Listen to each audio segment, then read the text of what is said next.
آغاز کرتے ہیں اللہ تعالیٰ کی توفیق سے انشاءاللہ۔ کل میں ایک USA سے ایک لائیو انٹرویو میں تھا، محرم الحرام چل رہا ہے، یہ موضوع تھا کہ آپ کو پتہ ہے کہ زور ہے اس وقت پورے معاشرے میں شدت پسندی کا، فتنوں کا عجیب و غریب ماحول ہے، اور ہم ہر وقت، اب آپ لوگ ذرا توجہ میری طرف رکھیے گا، اب ہم ہر وقت، آپ تشریف رکھیے، ہم ہر وقت طرح طرح کے ماحول سے نبرد آزما ہیں، ٹکرا رہے ہیں۔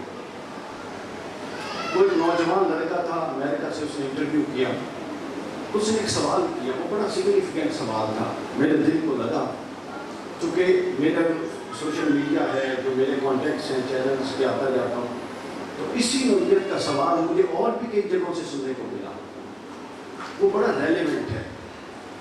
تو میں نے کہا میں اس سوال سے، وہ جو کہ ہماری مجلس سے متعلق بھی ہے، اس سے اپنی گفتگو کا آغاز کر دوں۔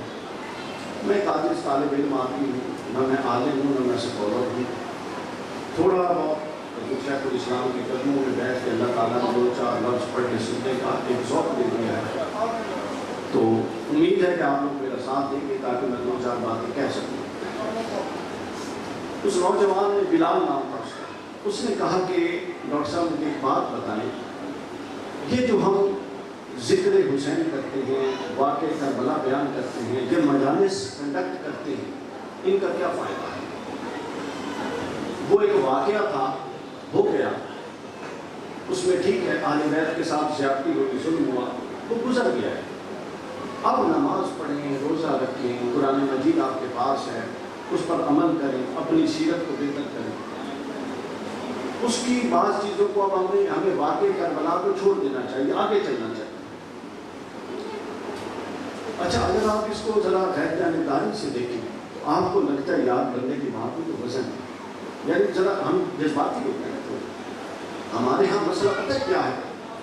مسئلہ یہ ہے کہ ہم ہر چیز کو جذبات کے تناظر میں دیکھنے کے عادی ہو چکے ہیں۔ یہ موضوع بڑا جذباتی ہے اور ہونا بھی چاہیے، مگر جو مؤثریت عقل اور دانش کے ساتھ جڑی ہوئی ہے، وہ جذباتیت کبھی اتنا اثر نہیں کرتی۔ لوگ چھوڑ دے کہتے ہیں یار جذباتی لوگ ہیں، بس کر دیں گے۔ تو یہ اس کے جواب بھی جو علماء، ہمارے علماء نے دیے ہیں، معزز علماء نے، وہ سارے جذباتی ہیں۔ اب میں اس کے جواب سے اپنی گفتگو کا آغاز کر رہا ہوں، اور وہ جواب کیا ہے کہ ذکر اہل بیت یا مجالس سے ذکر اہل بیت، یا اور چھوٹا کر دیتا ہوں، ذکر سیدہ علی، حسن اور حسین سلام اللہ علیہ اجمعین، یا مجالس سے ذکر اہل بیت، یہ ضروری بھی ہیں اور مجبوری بھی ہیں۔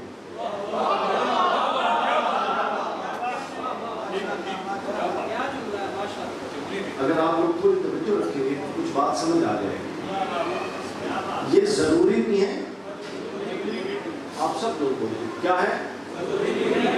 ضروری بھی ہیں اور ضروری بھی ہیں، اور یہ باندھ کے رکھیں اس فتنوں کے دور میں اس چیز کو کہ مجلس اہل بیت یہ پیسے اور وقت کا ضیاع نہیں ہے، معاذ اللہ، یہ ضروری بھی ہیں اور مجبوری بھی ہیں۔ اب پہلے میں بتاؤں گا ضروری کیوں ہے، پھر میں بتاؤں گا مجبوری کیوں ہے۔ اس تمہید کے بعد ہم اپنی گفتگو کی طرف آئیں گے۔ یہ تمہید ویسے گفتگو کا حصہ نہیں تھی، گاڑی سے اترتے ہوئے اچانک میرے سے نہیں آیا، کیونکہ نوجوان کی کثرت بیٹھی ہے تو یہ چیز ایڈریس ہونی چاہیے۔ سوشل میڈیا کا دور ہے، لوگ یہ سوال پھینک دیں۔ پہلے یہ سن لیجیے کہ مجبوری کیوں ہے، ضروری کیوں ہے، کیا ضروری کیوں ہے؟ یار انٹرپشن نہ کیجیے، تھوڑی گفتگو میری بالکل اس کے ساتھ کنسنٹریشن سے ہو رہا ہے۔ ضروری کیوں ہے؟ ہم پہلے کیا بات کر رہے ہیں؟ بات ضروری کیوں ہے۔ دیکھیں، میں ایک ابن کثیر کا ریفرنس دیتا ہوں، فلاں کا ریفرنس دیتا ہوں، ابن خلدون کا ریفرنس دیتا ہوں، امام بلازری کا ریفرنس دیتا ہوں، سیوطی کا ریفرنس دے دیتا ہوں، کسی اور محدث مفسر کا ریفرنس دے سکتا ہوں۔ علم کی دنیا میں آپ لوگوں کے پاس اختیار ہے، اس کو قبول کریں یا بعض بنیادوں پہ اس کو رد کر دیں۔ تو اگر چھوٹی درجے کی دلیل دوں گا تو رد کرنے کا امکان موجود رہے گا۔ تو لہٰذا ہم نیچے سے بات ہی نہیں کرتے، ہم اوپر سے آتے ہیں۔ اور اس کے بہت سارے پہلو ہو سکتے ہیں، اس موضوع پر پوری گفتگو ہو سکتی ہے، لیکن ہم اس سے 2 پہلو لے لیں گے کہ ضروری کیوں ہے۔ قرآن مجید کہتا ہے کہ ذکر آل محمد ضروری ہے۔ قرآن مجید کیا کہتا ہے؟ ضروری۔ قرآن مجید کہتا ہے اعوذ باللہ من الشیطان الرجیم قل لا اسألکم علیہ اجرا الا المودۃ فی القربى۔ سورہ شورى کی یہ آیت آپ لوگوں نے سنی ہوئی ہے، اس کی تفسیریں بھی سنی ہوئی ہے، میں نے تفصیلی بیان کرنی، میں نے اس کا ایک اور پہلو بیان کرنا۔ اب ایک منظر ہے، آپ منظر ذرا بنائیے، سوچئے، اس کے علمی نکات کو چھوڑ دیجیے، منظر بنائیے کہ رسول اللہ صلی اللہ علیہ وسلم اس دنیا میں تشریف لائے، حضرت عمر فاروق رضی اللہ عنہ کے بیٹے عبداللہ ابن عمر سے کسی نے پوچھا، جب حضرت عمر خلیفہ تھے اور وہ پورے پروٹوکول سے جا رہے تھے، انہوں نے کہا کہ عبداللہ ابن عمر تم لوگ تو جاہل تھے، یہ شعور کہاں سے، علم کہاں سے آیا؟ تم لوگ تو بے شعورے تھے، یہ شعور اور عقل و دانش کہاں سے آیا؟ تمہیں تو پاکی اور ناپاکی کا کوئی لحاظ نہیں تھا، یہ طہارتیں کہاں سے آئی؟ یوں اس نے طویل بحث کی۔ حضرت عبداللہ ابن عمر رضی اللہ تعالیٰ عنہ پتہ کیا آپ فرماتے ہیں کہ اے شخص تو ٹھیک کہہ رہا ہے، اس کی تردید نہیں، فرمایا تو بھائی بولیے نا، کیا تو ٹھیک کہہ رہا ہے کہ ہم بالکل ایسے ہی تھے، مگر پھر اللہ نے ہمیں اپنا محبوب بھیج دیا۔ اللہ کے محبوب نے ہم کو جہالت سے نکالا اور علم میں ڈال دیا۔ اللہ کے محبوب نے ہمیں گمراہیوں سے نکالا اور ہدایت دے دی۔ اللہ کے محبوب نے ہمیں رشتوں کے تقدس سے بھی ناواقف تھے، ہمیں اللہ کے رسول نے رشتوں کا تقدس دے دیا۔ تو لہٰذا یہ سب کچھ جو تو دیکھتا ہے یہ اللہ کے رسول کی ہمارے اندر آنے کے بعد یہ ان کی عطائیں ہیں۔ اتنی بات سمجھ آ گئی؟ یہ کیا ہے؟ ان کی عطائیں ہیں۔ اب رسول اللہ صلی اللہ علیہ وسلم دنیا میں آئے، یہ سب کچھ ہمیں جو عبداللہ بن عمر کہتے ہیں ہمیں دے کر چلے، تشریف دے کے لے گئے کہ نہیں دے گئے؟ ظاہر تو آپ نے تشریف دے گئے۔ کیا دے کر گئے؟ قرآن دے کر گئے۔ کیا دے کر گئے؟ اللہ کی پہچان دے کر گئے۔ ہم تو وہ لوگ تھے کہ اپنے ہاتھ سے پتھر بنا کے اس کے آگے سجدہ کر دیتے، اللہ کے رسول نے خدا کی پہچان دی، اللہ کے رسول نے ہر چیز دی، اللہ کے رسول صلی اللہ علیہ وسلم نے ہمارے لیے اپنی مقدس جسم پر پتھر کھائے اور اپنا جسم لہولوان کر دیا۔ یعنی 63 سال کی ظاہری عمر مبارک میں اتنی قربانیاں دی، نہ دن کو آرام کیا نہ رات کو سوئے، کیا ہم ہمارے لیے یہ سب کچھ کر رہے تھے۔ تو جو شخص آپ کے لیے اتنا کچھ کرے، اب منظر میں بنا رہا ہوں، تفسیر اور روایت بھی بیان کرتا ہے، اللہ نے عقل بھی دی ہے، سب سے پہلے قرآن کو عقل کے پیمانوں پہ سمجھو۔ تو جو نبی آیا اور اتنا کچھ دے کے جا رہا ہے، یا کوئی اخلاقیات بھی شے ہے اور وزاداری بھی کوئی شے ہوتی ہے اور حیا بھی کوئی شے ہے کہ وہ آ کے جانے لگے ہیں، تو کوئی امتی ایسا ہوگا اس کو پتہ ہو کہ اب اس حال میں رسول اللہ صلی اللہ علیہ وسلم آئے ہیں اور اپنا کام مکمل کر کے 63 سال بعد جانے لگے ہیں، تو وہ جانے دے گا۔ میں اس کی جگہ ہوتا تو میں تو قدموں سے لپٹ جاتا اور کہتا کہ یا رسول اللہ آپ نے اتنا کچھ کیا ہے، مجھے بتائیے میں آپ کے لیے کیا کر سکتا ہوں۔ نعرہ تکبیر، نعرہ رسالت، نعرہ حیدری، حسینیت، یزیدیت۔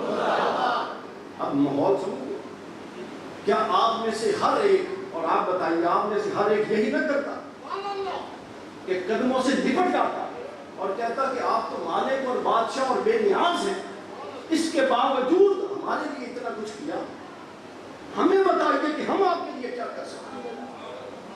میں تو اس ہال سے باہر نہ جانے دیتا، قدموں سے لپٹ جاتا اور یوں پکڑ لیتا اور کہتا کہ اس ہال سے باہر نہیں جانے دوں گا جب تک یہ بتا کے نہیں جائیں گے کہ میں آپ کو خوش کرنے کے لیے کیا کر سکتا ہوں۔ اب یہ وہ منظر تھا جو قرآن نے اس آیت میں کھینچا۔ اللہ کے رسول نے پتہ کیا فرمایا؟ جب کسی نے عالم تصور میں آپ کے قدمین کو یوں تھام لیا کہ جانے نہیں دیں گے دنیا سے جانے سے پہلے یہ بتائیے کہ آپ نے تو اتنا کچھ کیا، ہم کیا کر سکتے ہیں؟ ہاں توجہ ہے نا، ہم کیا کر سکتے ہیں؟ تو رسول اللہ صلی اللہ علیہ وسلم پہلے تو فرماتے رہے کہ مجھے کچھ نہیں چاہیے تم سے، میرا سارا اجر میرے رب کے پاس ہے۔ وہ شخص پھر لپٹ گیا، یہ سارے قرآنی مضمون ہیں، آیات ہیں۔ پھر پوچھا، آپ نے فرمایا نہیں، میرا اجر تو میرے رب کے پاس ہے۔ اس نے پھر قدموں سے لپٹا اور کہا کہ بتائیے کچھ تو میں کر سکتا ہوں۔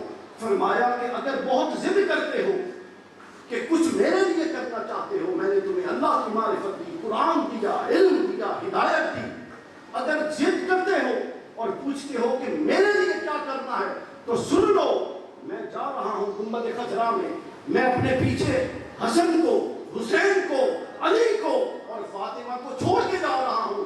ان کا دھیان رکھنا، ان سے حیا کا تعلق رکھنا، ان سے محبت اور مودت کا تعلق رکھنا۔ اگر مجھے کچھ لینا ہے تو مجھے کچھ نہیں چاہیے، میں تو جا رہا ہوں، مگر میں اپنی یہ امانتیں سپرد کر کے جا رہا ہوں جو ان کے ساتھ مودت کا، محبت کا، حیا کا، لحاظداری کا تعلق رکھے گا۔ فرمایا وہ ایسے ہی ہے جیسے وہ مجھے رسالت کا اجر واپس کر رہا ہو۔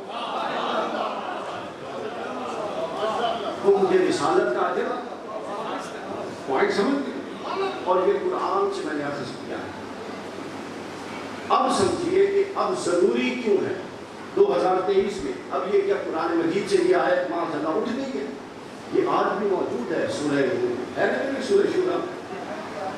تو پھر آپ سے کبھی آپ کا بیٹا بچہ پوچھتے، بھائی پوچھ لے کہ بتاؤ یار رسول اللہ نے بھی یہ فرمایا تھا کہ میں تم سے کچھ نہیں مانگتا مگر اپنی اہل بیت کے سے مودت مانگتا ہوں۔ اور آج 2023 میں اگست کا مہینہ ہے، 13 اگست ہے، ہم 12، 13، 1400 سال بعد اس آیت پر عمل کیسے کر سکتے ہیں کہ رسول اللہ کو آل رسول کی مودت کا حاصل کیا کر سکتے ہیں؟ اسے بتاؤ کہ ہم یہ اس لیے کر رہے ہیں کہ یہ حکم قرآنی ہے، اس لیے ضروری ہوا، اور ہم یہ اس لیے کر رہے ہیں کہ 2023 میں اجر رسالت یہ ہے کہ لوگوں کو جمع کیا جائے اور ان کو بٹھا کے حسن، حسین اور فاطمہ کا تذکرہ کیا جائے۔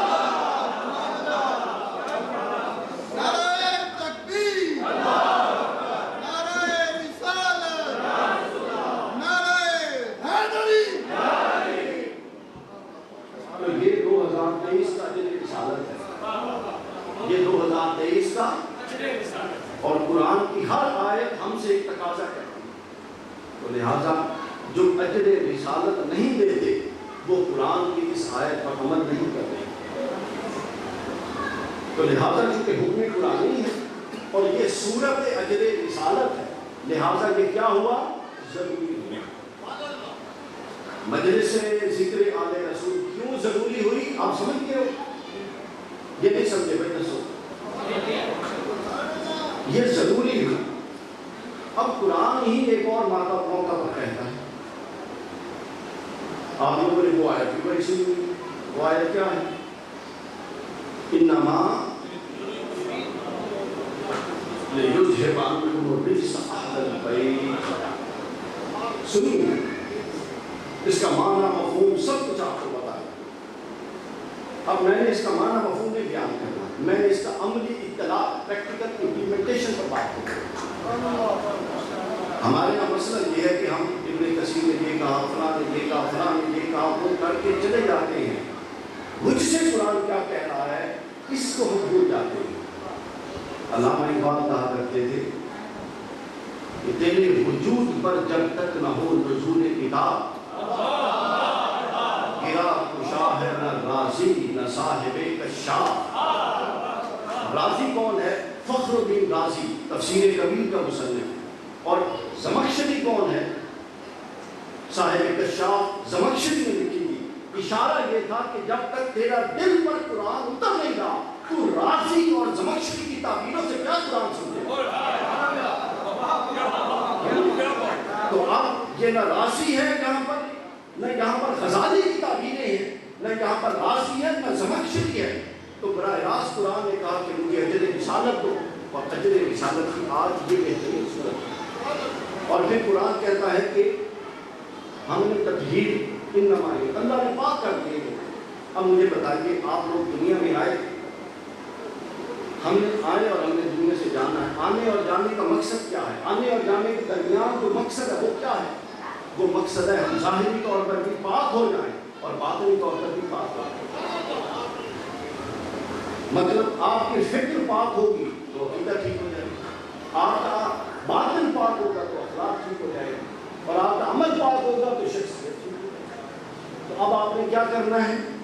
بھائی بولو نا، پاک ہونا ہے، اور پاک ہونے کے لیے کیا ہوتا ہے؟ ناپاکی کو ختم کرنا پڑتا ہے۔ تو لہذا اب اس آیت نے یہ بتایا کہ اب زمین پر پھرو 2023 میں، اور دیکھو کہ کچھ وجود ایسے پائے جاتے ہیں کہ جو پاک ہوں، اور نہ صرف پاک ہو، آپ کہتے ہیں کہ آپ پاک ہیں، آپ کہتے ہیں کہ آپ کے شیخ پاک ہیں، سب پاک ہیں، لیکن کسی کی پاکی کی وحی نے گواہی نہیں دی کہ یہ پاک ہے۔ ایک ہے کہ میرا کہنا کہ یہ پاک ہے، اور ایک ہے کہ محمد رسول اللہ پر جبرائیل وحی لے کر آئے کہ حسن کو بتا دو، حسین کو بتا دو، علی کو بتا دو، سیدہ خدیجہ کو بتا دو، سیدہ عائشہ کو بتا دو کہ یہ پانچ بھی پاک ہیں اور آپ کی بیویاں بھی پاک ہیں۔ تو ہمیں جب پاکی حاصل کرنی ہے تو گندوں کے ساتھ رہ کر پاکی حاصل ہوتی ہے۔ جب پاکی مقصود ایک حیات ہے تو اس کے لیے آپ کو کچھ پاک ڈھونڈنے پڑیں گے نا جن کے ساتھ ملے۔ تو لہذا دوسری ضروری اس لیے ہے مجلس ذکر اہل بیت، تاکہ ہم ان کی پاکی سے فیض لیں، ان کا تذکرہ کریں، اپنی نسلوں میں ان کا ذکر منتقل کریں، اور بتائیں کہ ہم بھی ان کی نسبت سے پاک ہو کے جا رہے ہیں، اور ہمارے باپ اے ہمارے بچوں کسی ناپاک سے پاکی کی امید مت کرنا۔ یہ وہ پاک ہیں جن کو اللہ نے پاک کر کے بھیجا ہے، ان سے جڑ جانا اللہ پاک کر کے۔ یہ کیا تھا؟ یہ دوسری وجہ تھی کہ ذکر آل نبی ضروری ہے۔ کیا ہے؟ ضروری ہے۔ پاک ہوئے بغیر بھی حل نہیں ہے، اور اجر رسالت دیے بغیر بھی حل ہے۔ اگر کسی کے پاس ہو اس کے آلٹرنیٹ آرگومنٹ، اور اتنا ہی مضبوط آرگومنٹ، تو اس کو سنا جا سکتا۔ یہ تو تھا ضروری ہے۔ کیا تھا؟ ضروری۔ میں مضمون بنانے کی کوشش کر رہا ہوں، لیکن آپ لوگوں کی طرف سے اس کو حمایت نہیں ہو رہی ہے۔ میرا تھوڑا ساتھ ہے، اس سے پہلے کہ میرا گلا میرا ساتھ چھوڑ جائے، میں کئی دنوں سے رات دن چل رہا ہوں۔ اچھا، اب آ جائیں مجبوری کیوں ہے۔ آپ پہلوں کو سمجھ آ گئی ضروری کیوں ہے، اب مجبوری کیوں ہے۔ مجبوری یہ ہے کہ ہم نے ایمان کی حالت میں مرنا ہے، یہ ہر ایک کی خواہش ہے۔ بتائیے اگر کسی کی خواہش نہیں ہے تو وہ ہاتھ نیچے رکھ کے باقی ہاتھ کھڑا کریں جو چاہتے ہیں کہ ایمان کے ساتھ مرنا ہے۔ اب بات ختم ہوگی۔ اب ہم نے یہ ڈیفائن کر دینا ہے کہ ایمان کیا ہے۔ 3 دروازوں سے گزر کے بندہ مومن ہوتا ہے۔ کتنے؟ کتنے؟ 3 دروازوں سے آپ گزر آئیں گے تو آپ مومن ہو جائیں گے، بس۔ اب پہلا دروازہ کون سا؟ پہلا دروازہ ہے شرک کا۔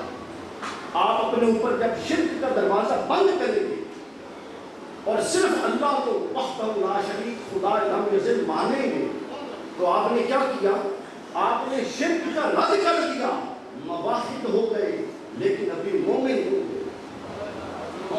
مواحد تو بہت سارے مذہب ہیں، مواحد ہو گئے، مومن۔ پھر کیا چاہیے؟ پھر آپ دوسرے دروازے سے گزریں گے۔ پہلا دروازہ اللہ کا تھا، دوسرا دروازہ محمد رسول اللہ کا تھا۔ جب آپ وہاں سے گزریں گے، وہاں سے گزرے تھے تو شرک ختم ہو گیا تھا، کفر باقی تھا۔ شرک کی نفی ہو گئی تھی لیکن کفر۔ جب آپ نے حضور صلی اللہ علیہ وسلم کو اللہ کا رسول محبوب آخری پیغمبر مان لیا تو آپ پر کفر کا دروازہ بھی بند ہو گیا، شرک کا بھی بند ہو گیا۔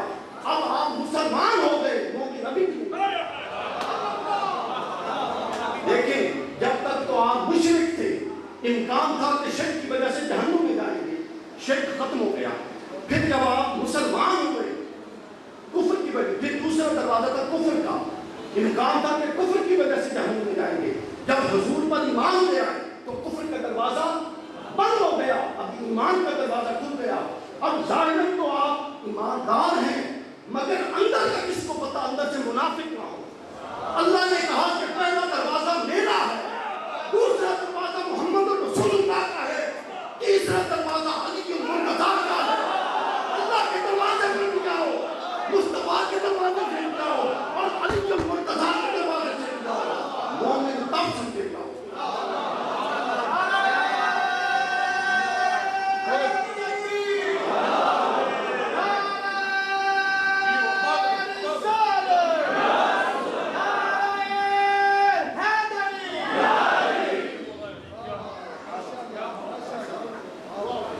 ایمان مجبوری ہے۔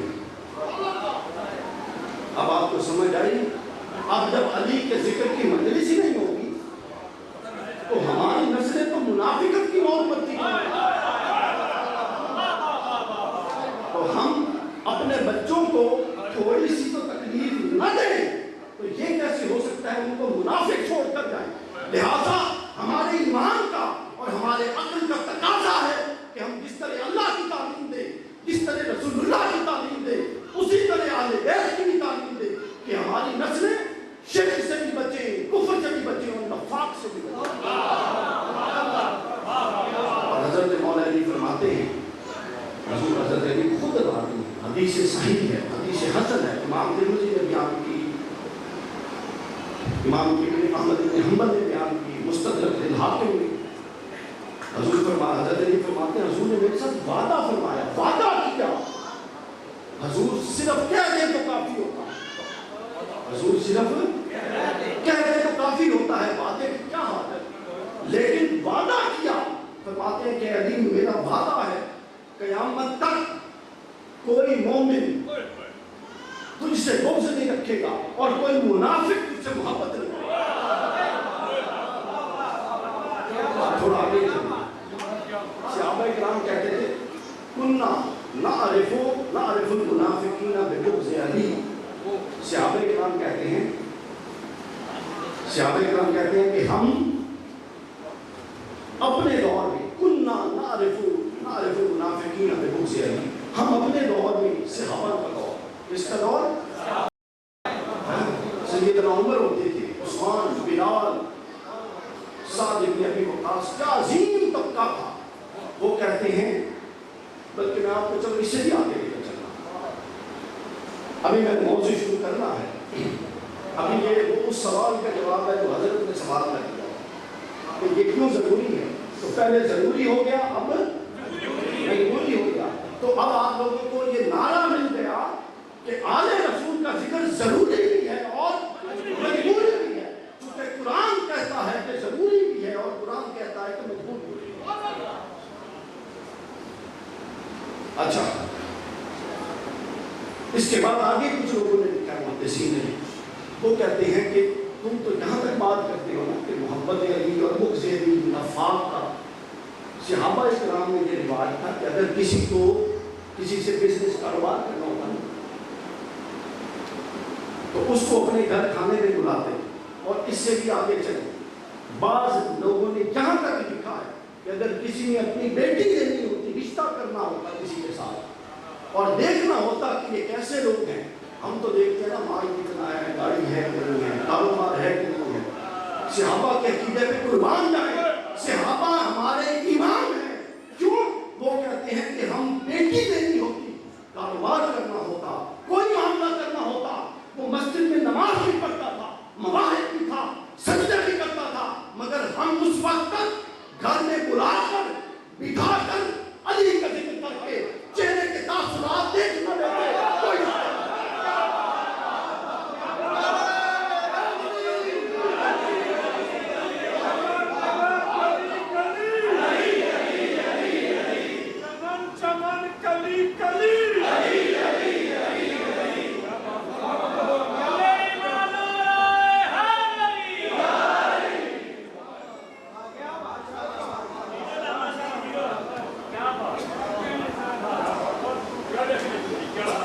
تو لہٰذا صحابہ کرام اور حضور نے کیا فرمایا کہ ذہن میں رکھیں علیکم بسنتی وسنت الخلفاء الراشدین المہدیین، اور پھر حضور نے فرمایا ما انا علیہ و اصحابی، میری اور میرے صحابہ کے طریقہ کار پہ چلو۔ تو صحابہ کا طریقہ کار تو یہ تھا کہ وہ رشتہ بھی کرنا ہوتا تو گھر بلا کے باتوں باتوں میں علی کا ذکر کرتا، وہ بلاتے کھانے پر تھے، بلاتے کھانے پر تھے، اور کھانا رکھ کے پہلے سے پلان کیا ہوتا تھا کہ اچانک علی کا نام دے دے، تو بس علی کا ذکر جب چھڑتا ہے تو چہرے کے تاثرات بتا دیتے ہیں کہ یہ ظاہر سے مسلمان ہے کہ باطن کا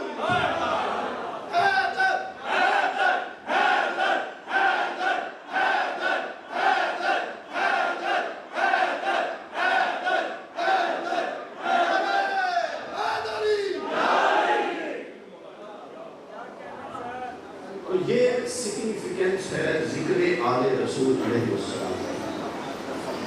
تو لہٰذا اس چیز کو مد نظر رکھیے کہ یہ ایک ضروری عمل ہے، فرض عمل ہے، واجب عمل ہے، اسی طرح کا عمل ہے جس طرح کا توحید کی تعلیم دینا ضروری ہے، رسالت کی تعلیم دینا ضروری ہے، ادب صحابہ کی تعلیم دینا ضروری ہے، نسبت اولیاء کی تعلیم دینا ضروری ہے، خود سب سے پہلے قرآن کی تعلیم دینا ضروری ہے، اسی طرح آل رسول کی محبت کی بھی تعلیم دینا ضروری ہے۔ رسول اللہ نے ایک اور جگہ قسم اٹھائی، حیرت کی بات ہے، میرا چونکہ تھوڑا سا ابھی یہ کتاب بھی آ رہی ہے، بتایا تھا آپ کو مولا کائنات آیت حکمت کی آیت، ایک آیت ہے اور وہی جو کہ حکمت فتح کی خیرت تسیرات، اس ایک آیت کی روشنی میں مولا علی کی پوری سیرت، اور یہ آپ کے شام کی آپ صاحب میں آپ نے اعلان کر دیا یہاں پر اس کتاب کی تقریب رونمائی ہوگی انشاءاللہ۔ تو میں عرض کر رہا تھا امام حاکم نے مستدرک بن حاکم نے حدیث بیان کی، اور امام حاکم نے کہا ھذا حدیث صحیح علی شرط الشیخین، یہ امام بخاری اور امام مسلم کی شرائط پر حدیث صحیح ہے، یعنی چھوٹی قدر کیا حدیث تھی۔ حضور نے فرمایا کہ اگر کوئی شخص دن، اب میں یہ بتا رہا ہوں آخری بات تھی، یہ تبلیغ ختم ہو جائے، کہ ضروری اور مجبوری اب دونوں ایک حدیث میں اکٹھے آ گئے، موبائل ہاتھ سے اب تک تو ہم ضروری اور مجبوری الگ الگ ڈیفائن کر رہے تھے نا قرآن سے، تو اب حدیث ایک بیان کر دیتا ہوں جس میں ضروری اور مجبوری دونوں اکٹھے ہیں۔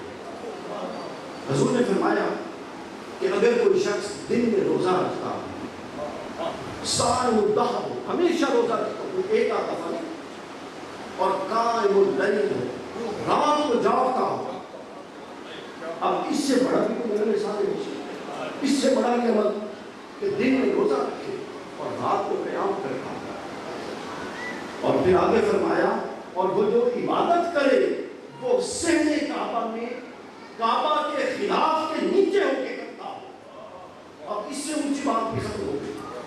پھر آگے فرماتے ہیں کہ ایسا شخص جو دن میں روزہ رکھے رات کو قیام کرے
صرف اللہ ہے، میں وہاں سے توڑوں گا اور ان قدموں کو واپس اللہ کے ساتھ لا دوں گا۔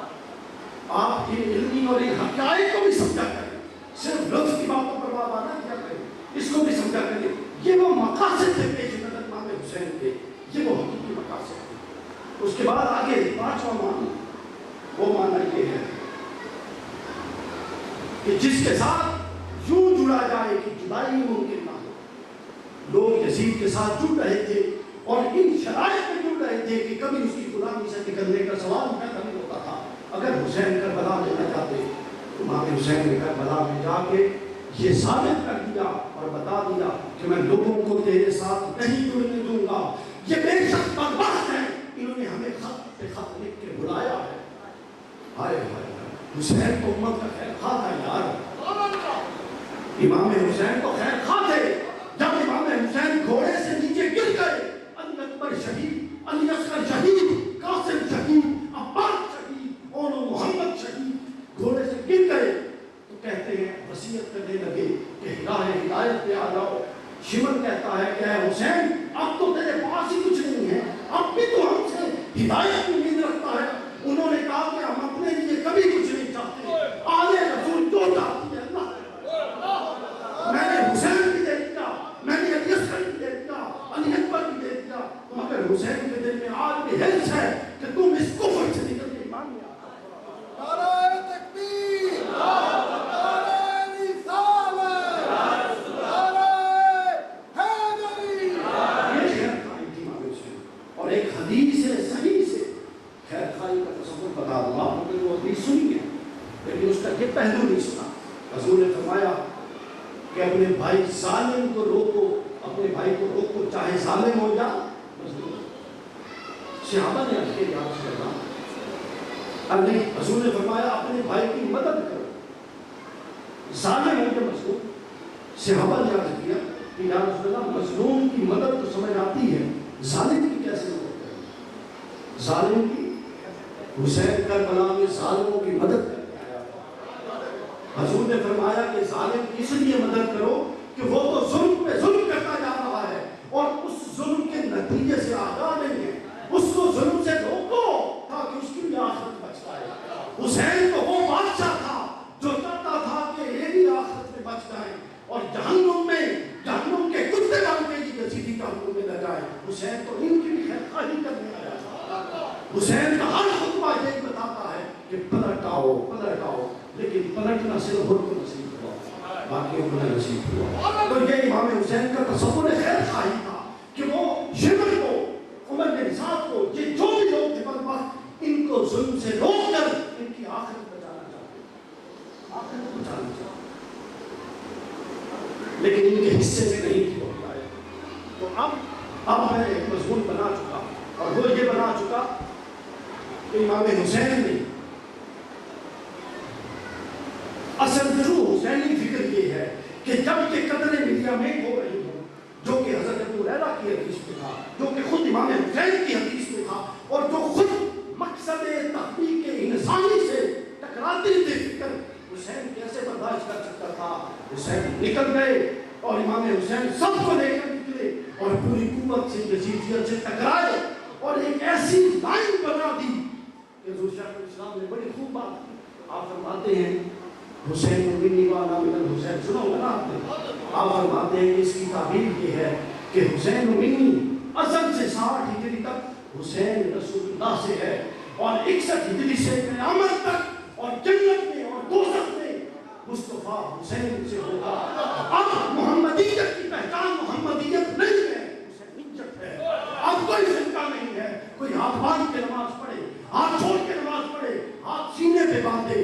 61 ہجری کے بعد علی اکبر کے قتل ہونے کے بعد، علی اصغر کے گلے میں سیف و خطیر پیوست ہونے کے بعد حسین نے کہہ دیا کہ اب چھوٹے چھوٹے اختلافات میں مت الجھنا۔ اب دو فرقے ہیں، ایک فرقہ وہ کھڑا ہے، ایک فرقہ یہ کھڑا ہے، ایک یزیدی ہے، ایک حسینی ہے۔ اور امام حسین نے فرما دیا، حضور نے فرما دیا تھا وَأَنَا مِنَ الْحُسَيْنِ۔ اب 61 ہجری سے لے کر قیامت تک جو اسلام کا تعارف ہے وہ حسینیت سے ہوا کرے گا۔ حسینیت، حسینیت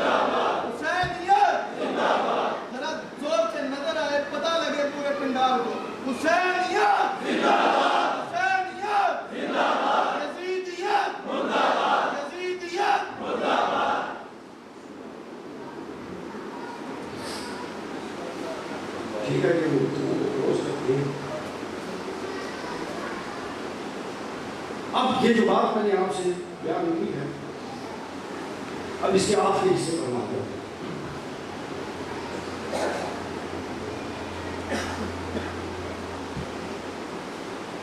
لہٰذا اب آپ یہ سمجھ گئے کہ ٹرو حسینی فکر کیا ہے. اگر آپ کے معاشرے میں عزتیں پامال ہو رہی ہیں اور آپ خاموش بیٹھے ہیں تو آپ 150 مجلس حسین کا آپ کے دار کی جزید بھی ہیں، چونکہ جو حسین سمجھا کے گئے تھے وہ تو سمجھاتے. اگر کرپشن ہو رہی ہے اور اس پر آپ خاموش ہیں تو یہ حسینی کردار نہیں ہے. اگر آپ کا ہمسایہ پریشان ہے آپ اس کی مشکل حل کر سکتے ہیں تو آپ اور نہیں کر رہے تو آپ سب کچھ ہو سکتے ہیں. حسینی کردار کے بارے میں ہو سکتے ہیں، چونکہ یہ پورا کا پورا دین جو تھا، یہ پورا کا پورا فلسفہ جو تھا، اس کو امام حسین نے باندھ کے رکھ دیا اور یہ کبھی ختم نہیں ہوگا، یہ کبھی ختم نہیں ہوگا. حق کو ابھی میں آخری حصہ میں نے کیا بیان کرنا ہے، آخری حصہ میں نے یہ بیان کرنا ہے کہ جب شہادت حسین ہوئی تو اللہ کی قسم میں آ گیا. اور وہ میں آپ کو بتانا چاہتا ہوں کہ اللہ کیسے ختم میں آیا اور اللہ نے اپنے رسول کے ذریعے کیا کیا باتوں کو تک پہنچایا. ایک عام بندے کی یہ جو ہمارے ہاں ناسبیت ہے، یہ کمزور لوگ اور بے حیا لوگ یہ بتاتے ہیں کہ یہ جان کا معاملہ بس ختم ہو گیا. یہ جان جو کا معاملہ کوئی نہیں تھا، یہ براہ راست اذیت رسول کا معاملہ.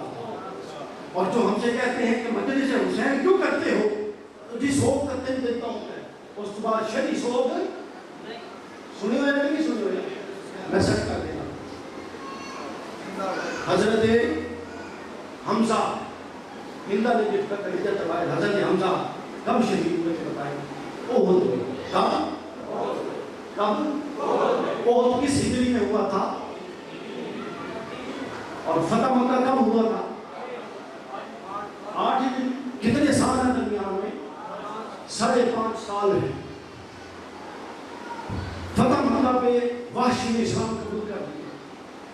بخاری کی روایت صحیح بخاری، حضرت وحشی اسلام قبول کر چکے.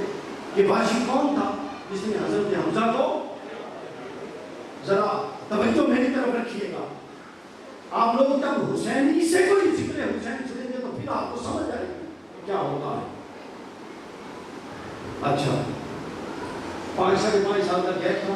وحشی نے اسلام قبول کیا.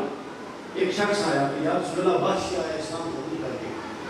حضور نے یوں دیکھا، پوچھا وحشی ہو؟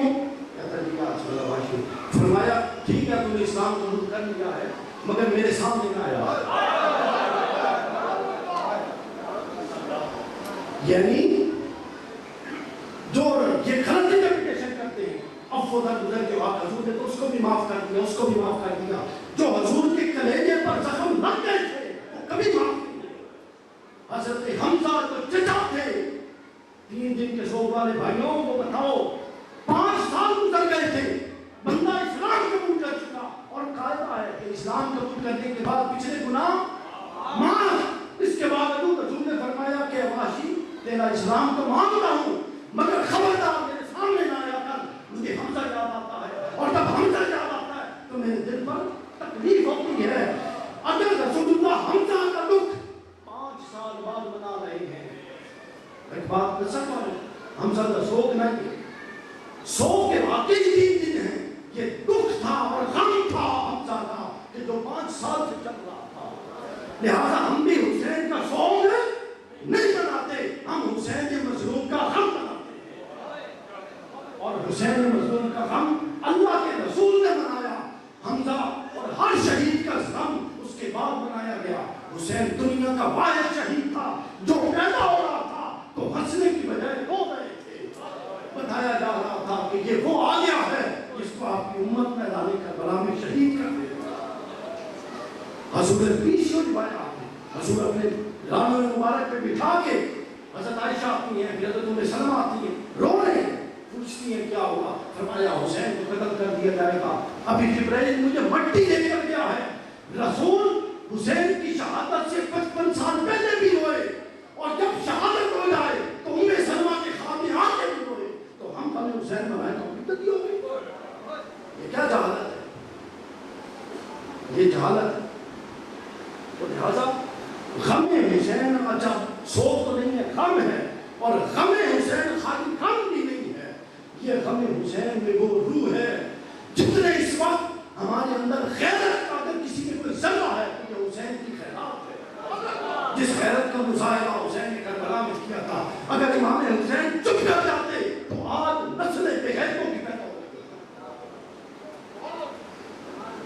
تو یہ غیرت کا درس تھا، چونکہ غیرت آپ کو دین کے لیے کھڑا کرتا.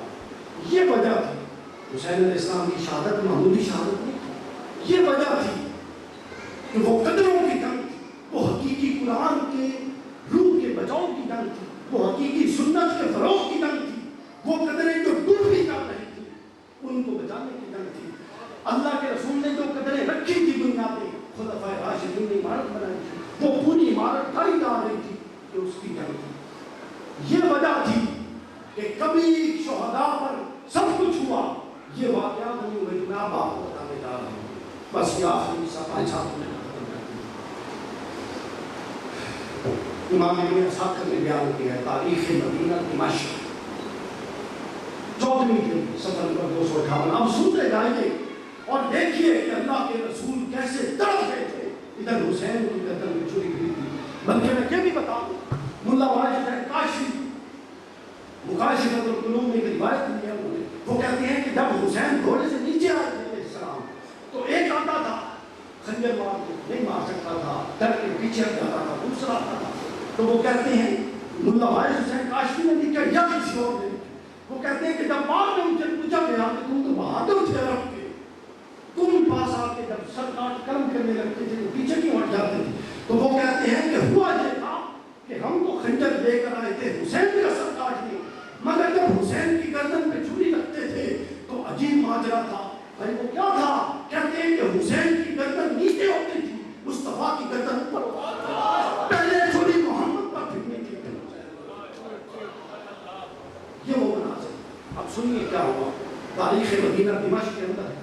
حضرت عامر بن سعد الجبل رضی اللہ تعالیٰ عنہ بیان ہے. حضرت عامر بن یہ کل مضمون مستند اہل سنہ کتب کے اندر سے. حضرت عامر بن سعد الجبل بیان کرتے ہیں کہ جب حسین بن علی کو شہید کیا گیا، اب میں نے بس خطاب ختم ہو گیا، یہ 4 واقعات سنانے بس ذوق سے سن لیجیے اور آپ دیکھیے کہ وہ کیا مضمونیت تھی اور آپ دیکھیے کہ وہ کیا خزر تھا جو اللہ کے رسول کو آیا. اس کے بعد اللہ نے اس پر کہا عامر بن سعد کو رسول اللہ خواب میں ملتے ہیں، قتل حسین ہو چکا. رسول نے فرمایا اس شخص کو عامر بن سعد کو کہ جاؤ میرے صحابی حضرت برا بن عازب رضی اللہ عنہ سے آپ فرماتے ہیں کہ میرے صحابی برا بن عازب کو سلام کرو، جا کے سلام کرو اور اس کو بتا دینا کہ حسین ابن علی شہید کر دیے گئے ہیں، میرا بیٹا حسین شہید ہو چکا ہے. اور اگلا لفظ سنیے حضور نے فرمایا اور اس کو یہ بھی بتا دینا برا بن عازب کو کہ حسین کے سارے قاتلین اللہ نے جہنم میں ڈال دیے. تاریخ مدینہ دمشق ابن اسحاق کوئی نہ سنت بندہ اس کا انکار نہیں کر سکتا. آج ٹی ویوں پہ بیٹھ کے یزید کی وکالت کرنے والے یہ سب جانتے ہیں حقیقت کیا ہے. یہ منافقین کا بولا ہے. چونکہ بغض علی کا آتا ہے وہاں منافقت آ جاتی ہے. تو یہ بغض علی تھا جس کی وجہ سے حسین کو ذبح کیا جا رہا تھا. ناصبیت کوئی اہل بیت کے خلاف جنگ نہیں ہے کہ سن لی. ناصبیت یہ بلال پتر کے پروگرام میں میں نے کہا اور مولانا میرے ساتھ ہے اس بات پہ. ناصبیت آل رسول کے خلاف جنگ نہیں ہے، یہ رسول کے خلاف تھی. لیکن رسول کو جب اللہ نے اقتدار بخشا تو آدمی کو چور دروازہ کر کے تھا تو انہوں نے کہا افسوس جو ٹارگیٹ ہے وہ آل رسول کو کرو. لہٰذا جب رسول کو کچھ کہہ نہیں سکے کیونکہ اوپر سے تو سارے مسلمان تو اندر سے بھی آل رسول کو کہا. تو فرماتے ہیں کہ اللہ نے حسین ابن علی کے سارے قاتل جہنم میں ڈال دیے ہیں. اور آگے سنو سب نے لکھا اللہ تعالیٰ تمام اہل زمین کو اللہ ارادہ کر چکا تھا کہ وہ ظلم اور وہ تکلیف جو زینب اور سکینہ کو اور علی اکبر اور علی اصغر کو اور حسین مظلوم کو میدان کربلا میں دی تھی. حضور نے بتایا کہ اللہ اتنا غضبناک تھا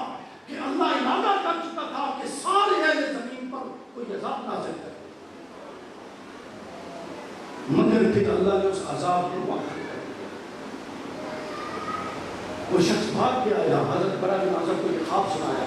حضرت برا بن عازب کہتے ہیں رسول اللہ نے سچ فرمایا، چونکہ رسول اللہ فرماتے ہیں جس کے خواب میں آؤں میں ہی آتا ہوں، کیونکہ شیطان میری شکل اختیار نہیں کر سکتا۔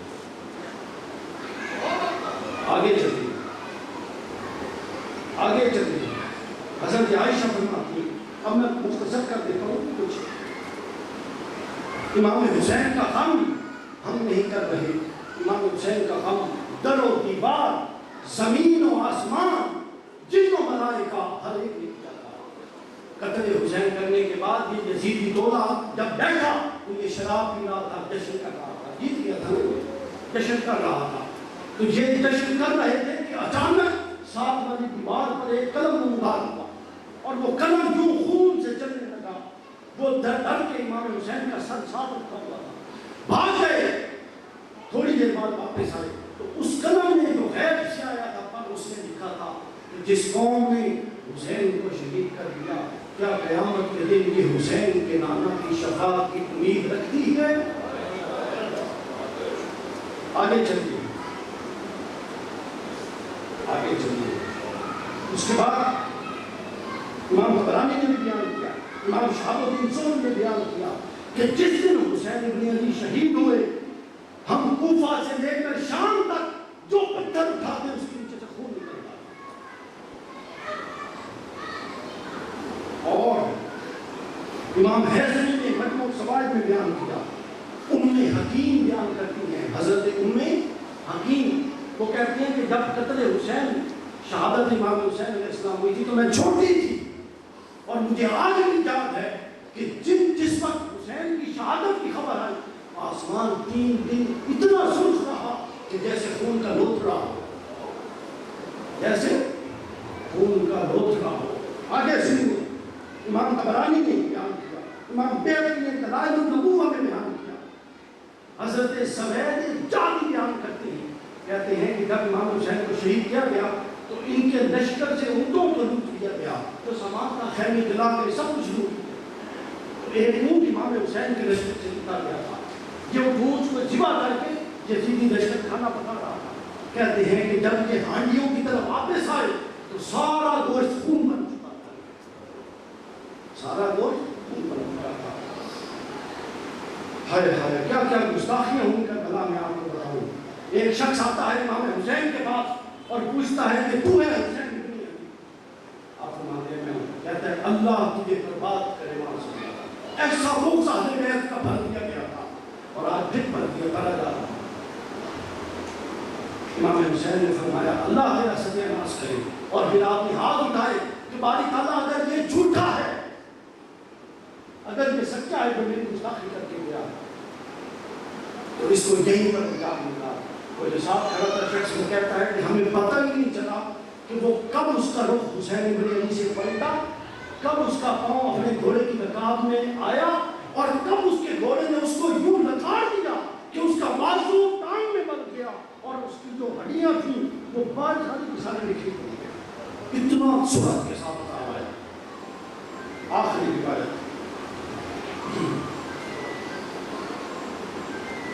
ابن اسحاق نے بہت سارے لوگوں نے بیان کیا، جب شہادت امام حسین ہو گئی تو ایک شخص نے امام حسین حضور علیہ السلام کو خواب میں دیکھا، اور اس نے کہا خواب میں دیکھا، اور وہ کہتا ہے کہ میں نے کیا دیکھا؟ میں خواب میں دیکھتا ہوں کہ رسول اللہ بیٹھے ہیں اور رسول اللہ کے سامنے ایک بہت بڑا تشت پڑا ہے، تشت جو پرانے دور میں تشت تھے، وہ تشت پڑا ہے، اس تشت میں خون ہے اور خون حسین کا ہے، اس کے ساتھ ایک پر ہے جو پرندے کے پر پرانے دور میں ہوتے تھے۔ اور وہ شخص پتہ کیا تھا؟ وہ کہتا ہے میں نے خواب میں دیکھا کہ وہ خون پڑا تھا اور رسول اللہ کے ہاتھ میں تلوار تھی، رسول اللہ اپنی آستینیں چڑھائے ہوئے تھے، اور ایک جس نے حسین پر ایک تیر مارا تھا اس کو پکڑ کے رسول اللہ ذبح کر رہے تھے، اور وہ کہتا ہے کہ میں نے دیکھا کہ 11 شخص ذبح ہوئے پڑے تھے۔ یہ وہ عذاب تھا قاتل حسین پر جو زمین پر آیا، آخرت کی جو ہے ذبح کر رہے تھے۔ وہ کہتا ہے کہ مجھے بلا جاتے ہیں، میں نے کہا یا رسول اللہ مجھے معاف کر دیں، میں نے تو نہ حسین پر تیر چلایا نہ حسین پر تلوار چلائی. رسول اللہ نے کیا فرمایا؟ حضور نے فرمایا کہ ٹھیک ہے تو نے تیر بھی نہیں چلوایا, تلوار بھی نہیں چلائی, مگر تو کھڑا لشکر یزید کی صف میں تھا اور تو نے تعداد کے حساب سے حسین کے خلاف 1 نمبر کا اضافہ کیا تھا. حضور نے خواب میں فرمایا علی اس کو پکڑ کے لاؤ, جتنا جرم اتنی سزا. وہ پل اٹھایا, حسین کے خون میں ڈبویا اور اس کی آنکھوں میں پھیلا, وہ صبح اٹھا زندہ ہو چکا. ایسے سینکڑوں واقعہ. ابن عساکر بڑا پڑا, بلازمی بڑا پڑا, احکام سلطانی ماوردی بڑا پڑا, ابن خلدون بڑی پڑی, باب امام زین العابدین اور باب امام حسین اٹھارے, تاریخ طبری بڑی پڑی. ہم اس سے نیچے چھوٹی کتاب پر نہیں آتے. یہ وہ ظلم ہوا. اب آخری بات یہ سنیے کہ اللہ تعالیٰ کا اتنا شدید غضب میں آنا کس وجہ سے تھا. کیا یہ محض اس لیے تھا کہ رسول اللہ سے حسین کا رشتہ تھا؟ نہیں, محض اس لیے نہیں تھا, یہ نہیں تھا, لیکن محض اس لیے نہیں تھا. حسین اللہ کے احکام کی, اللہ کی قرآن کی جنگ لڑنے گیا تھا. چونکہ اب کسی نبی نے تو آنا نہیں تھا, لہذا اللہ کے رسول کا اور اللہ کا منشا یہ ہوا کہ اب یہ جو یزیدی ٹولہ اٹھا ہوا ہے اور ملوکیت کے بادل منڈرا رہے ہیں, اب نبی نے تو نہیں آنا, لیکن کسی نبی صادق سے وہ کام کیا جائے جو پہلے نبی کیا کرتے. امام حسین کی جنگ قرآن کی جنگ تھی, اللہ کی جنگ تھی اور اللہ کے رسول کی جنگ تھی. یہ وجہ تھی کہ اللہ بھی غضبناک تھا, اللہ کے رسول بھی غضبناک تھا, جنات بھی غضبناک تھے, آسمان بھی غضبناک تھا اور زمین بھی غضبناک تھا. اب ہمیں یہ چاہیے کہ ہم امام حسین علیہ السلام کے تذکروں کے ساتھ ساتھ امام حسین علیہ السلام کی سیرت کو اپنائیں. ہم معاشرے میں اس وقت غیر مؤثر ہو جاتے ہیں جب سیرت اور بات یا تو پتہ ہی نہیں ہے, وہ سمجھتا ہے کہ میں نے 4 دفعہ یا حسین کا نعرہ لانا ہے اور میں جنت میں چاہوں. یہ جنت کوئی نہیں, میری ٹھکوس نہیں, مولوی نے ہمیں سکھا دیا ایسا کچھ نہیں. لہٰذا اپنے کردار پر امام حسین کی بڑی یہ نہ ہو کہ آپ حسین حسین کرتے قبر میں جائیں اور حسین کی گربان پکڑ کے کہ جن قدروں کے لیے میں کھڑا ہوا تھا تو ان قدروں میں ان لوگوں کے ساتھ تھا, میرا نام لینے سے کیا ہو جاتا. تو لہٰذا نام لینے کے ساتھ اس نام کے کچھ تقاضے, ان تقاضوں کو پورا کیجیے. اللہ تعالیٰ آپ کو, ہم کو آگے بیت اطہار کی, حضور صلی اللہ علیہ وسلم کی محبت اور اللہ تعالیٰ کی معرفت عطا فرمائے. والسلام علیکم ورحمۃ اللہ.